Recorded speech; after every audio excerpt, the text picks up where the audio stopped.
글쎄요. 사랑도 전염된다는 말은 들어봤지만 이런 행동까지 전염이 되는 걸까요? 홍순빈 아나운서. 네, 지난 월요일에 임대업을 하는 한 남성이 본인 소유의 5층 건물을 나서다가 황당한 모습을 목격합니다.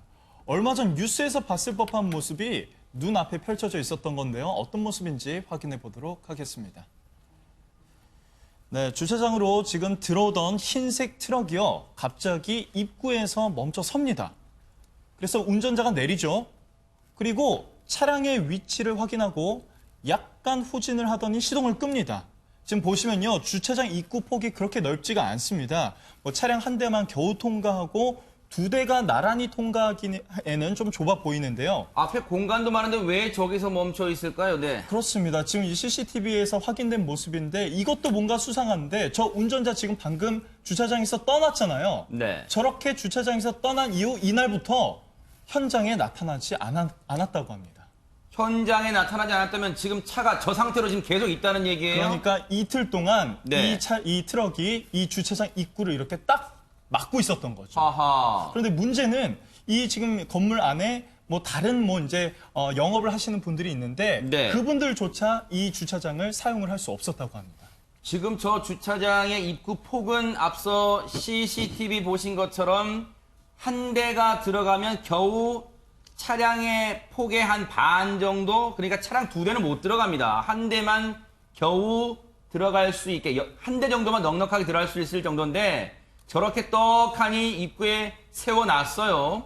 김광산 변호사님, 저 운전자 대체 왜 그랬답니까? 저 건물이 이제 5층 건물이라고 합니다. 아하. 그런데 그 3층에 이 사람이 입주해서 뭔가 장사를 하고 있었던 걸 보여요. 그런데 계약 조건이 이제 2년 계약을 입주했는데 네. 이제 1년 계약이 만료된 다음에 계약 네. 해지를 하겠다 요청을 한 어허. 거예요. 그래서 아마 건물주가 처음에는 거절을 한 것으로 보입니다. 네. 근데 지속적으로 요구를 하니까 좋다. 그럼 그렇게 하자. 네. 그런 식으로 해서 했는데 이제 문제가 어떻게 돼 있냐면 이 사람이 이사를 하면서 건물을 이제 훼손을 한 거예요. 건물 이 사실 내부에. 빼는 과정에서. 그렇죠. 그래서 상가에 이제 손실이 되니까 네. 상가 주인은 아니 그러면 내 보증금을 주는데 이걸 고쳐놔라. 원상회복 원상 해놔야지 복구해놔라. 내가 보증금을 줄 수 있다. 네네. 그러니까 그냥 막무가내로 계속 그 돈을 보증금을 이제 달라고 했다는 거죠. 네. 그런데 계속 보증금을 주지 않으니까 이제 저런 식으로 건물 주차장을 막았는데 아마 저 건물 안에 한 10분 정도가 장사를 하고 있었다고 합니다. 사용을 하고 있었다고 합니다. 건물에 이제 장사하는 분이 많군요. 네, 네. 그 안에는 이제 수산물, 그러니까 살아있는 생물이죠. 네. 그 수산물 장사하는 사람도 있었는데 네. 이것이 막으다 보니까 이제 화르차 같은 게 못 들어올 거 아니에요. 어허, 그러네요. 그로 인해서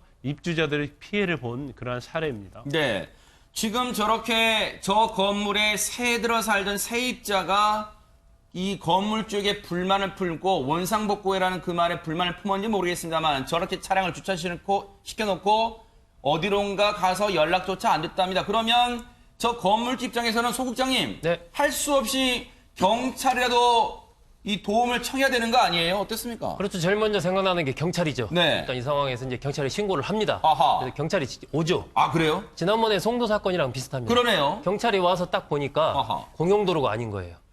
그때도 아파트 단지였잖아요. 아파트. 그렇습니다. 네. 이번에도 마찬가지로 이제 공용도로에 어떤 차가 무단 점거를 하고 있다든지 그러면 그걸 경찰이 끌어가면 되는데 네. 와서 보니까 공용도로가 아니고 개인 사유지일 사유지다. 거 아닙니까? 그래서 우리가 어떻게 할 수 없다. 어? 이렇게 해서 이제 가버리는 거죠. 또 이번에도 경찰이 그냥 간 거예요? 네, 그냥 간 겁니다. 허허. 이렇게 되면 경찰이 속수무책 현장에 왔지만 사유지라서 경찰도 어쩔 수 없다고 그냥 철수를 했다고 하니 다른 세입자들의 불편이 이만저만이 아니었을 것 같은데 그 얘기 들어보시고 이어가 보도록 하겠습니다. 지금 시켰어요. 다른 차. 내가 물고 실러 가야 되는데 내가 많은 명 씹어야 되는데 전화해가지고 전화 저거 지키는 거죠. 또 말라 열어줄 거예요. 출퇴근 차도 못 들어오고 하나는 못 나가고.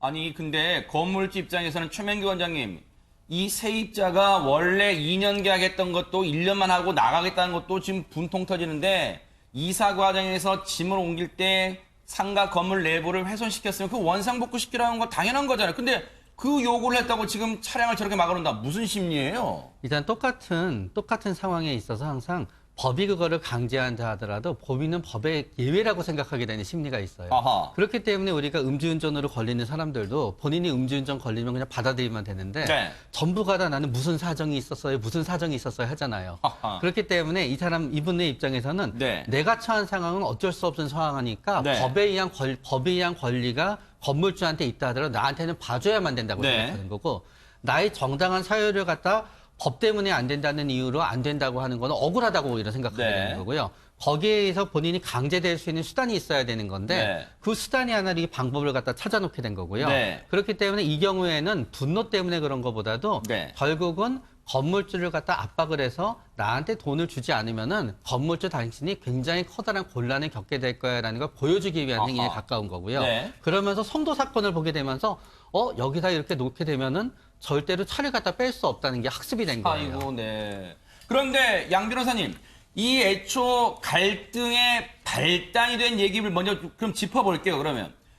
2년 계약을 애초 세입자와 건물주가 했는데 이 세입자가 1년만 살다가 나가겠다, 보증금 돌려달라. 이건 정당한 요구입니까? 어떻습니까? 정당하다고 볼 수 없죠. 일반적으로 이제 그 상가의 임대차 계약을 체결을 할 때 보통 2년 약정을 하면 그 기간을 사실 채워야 됩니다. 아, 그래요? 그리고 왜냐하면 내가 중간에 사실 언제든지 나가자고 한다면 건물주 입장에서는 분명히 2년으로 알고 계약을 했는데 손해를 입을 수가 있잖아요. 월세 다달이 받는 월세를 네. 못 받게 될 수도 있고 그렇기 때문에 일단은 본인들이 약정한 그 기간을 채워야 되는 것이 맞고요. 네. 근데 이제 건물주 입장에서도 사실은 뭐 어느 정도 거래를 해온 이 세입자인지는 모르겠지만 1년 이후에 나는 나가겠다라고 하니까 그것도 사실은 오케이를 해줬다라는 거예요. 네. 그러니까 보증금을 돌려주겠다. 그런데 다만 훼손된 부분이 있으니까 원상회복을 해놓고 나가라라고 이제 얘기를 하게 된 거죠. 근데 네. 이 트럭 주인이니까 세입자 같은 경우에는 그조차도 사실은 받아들이기가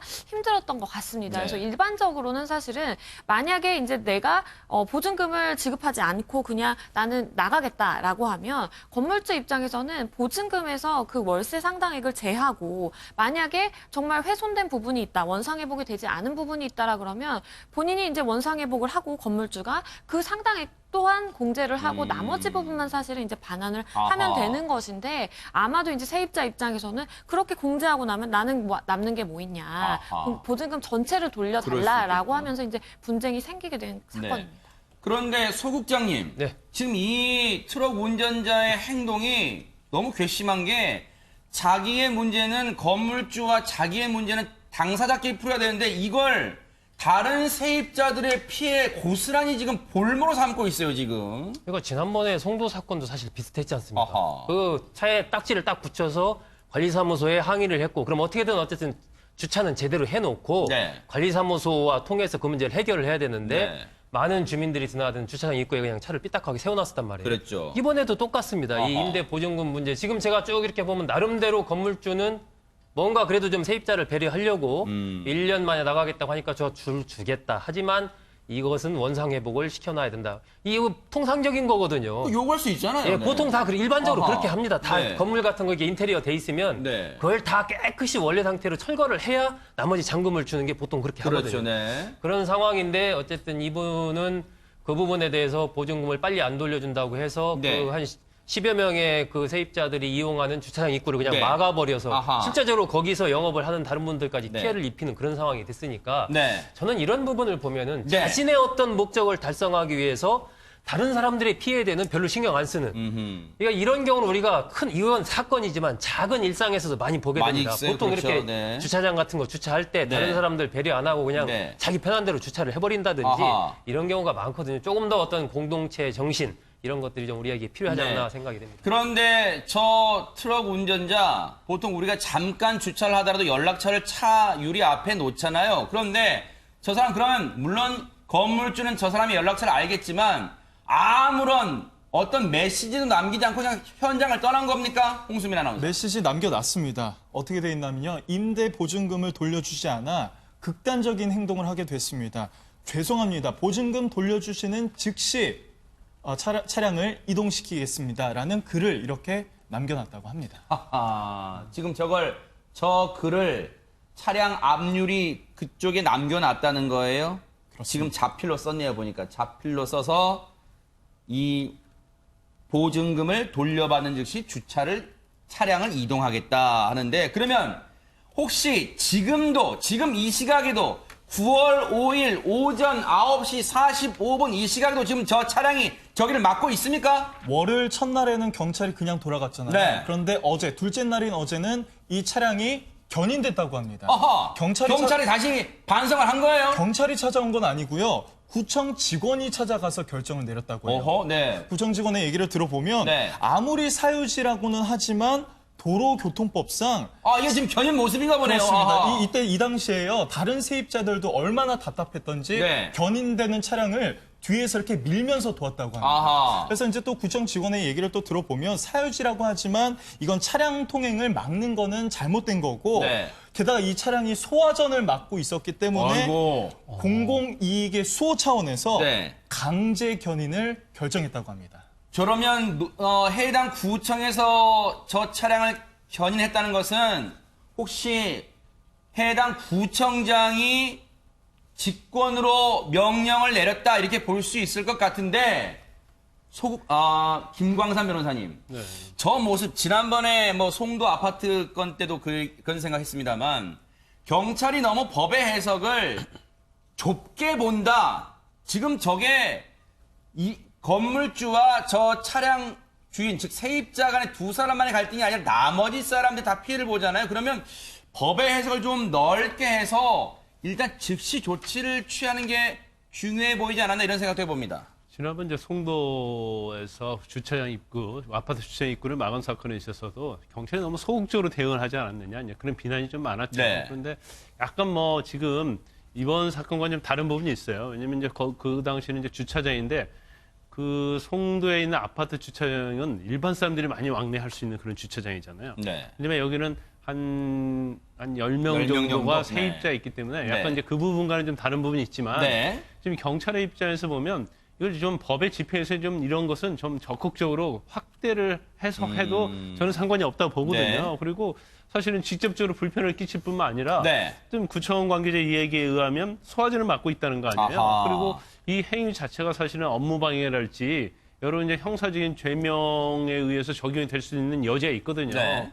설사 나중에 보니까 형사죄가 안 된다 하더라도 경찰 입장에서 이건 죄가 될 수 있기 때문에 그 당시 어떤 현상 자체를 갖다 변경할 수 있거든요. 네. 이게 우리가 보통 말하는 긴급 피난이라는 그런 이론도 있고 네. 그런 법률적인 네. 그런 유법성 종합 사유도 있고 경우에 따라서는 그 업무상으로 인한 행위인 경우에는 네. 사실은 어떤 처벌이랄지 징계랄지 아니면 책임이 없어요. 그래서 그런 부분을 적극적으로 좀 적용을 해서 네.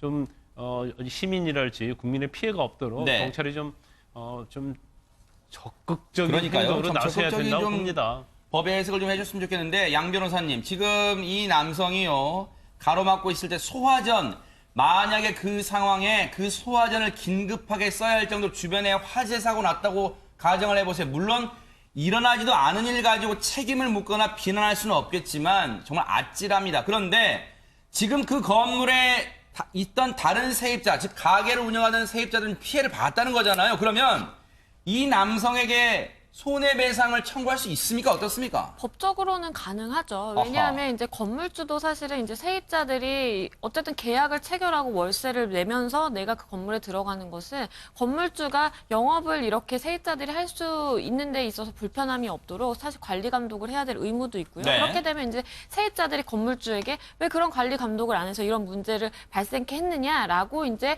항의를 하면서 손해배상 청구를 한다라고 하면 건물주 입장에서는 다시 나의 이런 손해, 그러니까 세입자들에게 해줘야 되는 그 손해 상당액이 네. 당신 세입자, 그러니까 그 트럭 주인으로부터 발생했기 때문에 네. 그거를 다시 이제 구상을 한다라고 하죠. 그러니까 다시 청구를 할 수 있고요. 그렇게 된다라고 하면 결국에는 트럭 주인으로 인해서 지금 많은 세입자들이 그렇죠. 손해를 본 것이잖아요. 네. 그렇기 때문에 법리적으로 따지자라고 한다면 충분히 이제 손해에 대해서 배상하라라고 할 수는 있겠는데 네. 이게 사실은 영업의 일부 손해를 보고 배달료를 지불을 해야 되고 네. 그런 사실 소액이기 때문에 소송을 가지는 않겠지만 제가 봤을 때는 이 사실은 세입자들 간의 지금까지 관계를 고려한다라고 한다면 도의적인 책임을 지는 차원에서라도 저 트럭 주인께서 세입자들에게 사과를 하고 손해 일정액을 배상하는 것은 적절하다라고 봅니다.